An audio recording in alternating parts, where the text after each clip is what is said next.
IV. The discovery of the Tesla coil and transformer. For a while I gave myself up entirely to the intense enjoyment of picturing machines and devising new forms. It was a mental state of happiness about as complete as I have ever known in life. Ideas came in an uninterrupted stream, and the only difficulty I had was to hold them fast.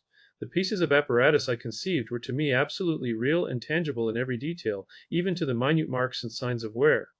I delighted in imagining the motors constantly running, for in this way they presented to mind's eye a more fascinating sight.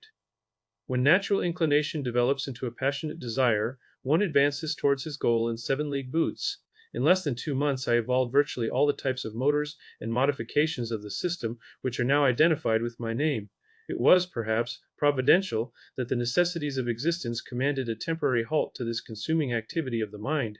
I came to Budapest prompted by a premature report concerning the telephone enterprise and, as irony of fate willed it, I had to accept a position as draftsman in the Central Telegraph Office of the Hungarian government at a salary which I deem it my privilege not to disclose.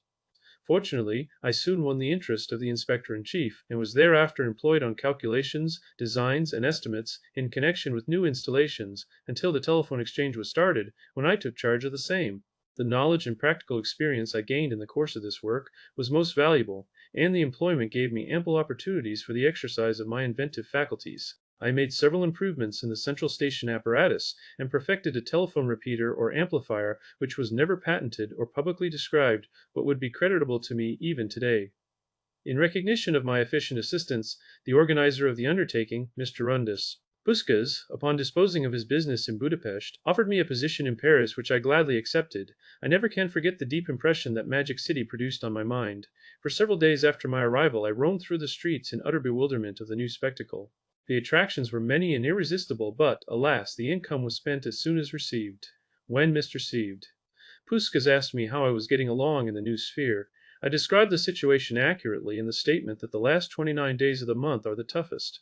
I led a rather strenuous life in what would now be termed Rooseveltian fashion. Every morning, regardless of weather, I would go from the Boulevard Saint Marcel, where I resided, to a bathing house on the Seine, plunge into the water, loop the circuit 27 times, and then walk an hour to reach Ivry, where the company's factory was located.